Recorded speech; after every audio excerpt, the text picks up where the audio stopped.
Ya, guna memahami secara utuh nih persyaratan pencalonan kepala daerah pasca putusan MK, KPU Sumatera Selatan akan mengkaji lebih detail lagi salinan putusan MK dan berkonsultasi dengan instansi.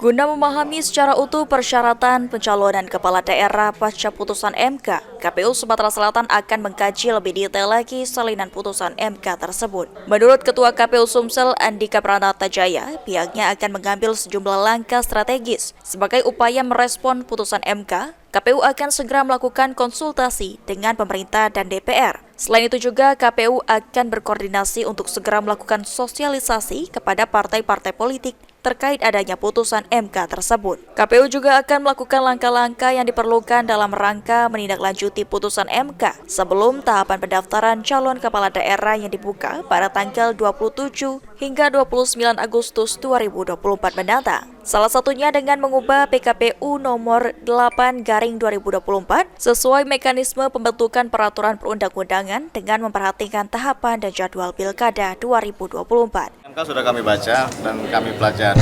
Nanti proses tindak lanjut dari putusan Mahkamah Konstitusi akan ditindaklanjuti dengan perubahan regulasi ya oleh KPU RI. Jadi prosesnya kita di provinsi menunggu perubahan peraturan dari KPU. Aji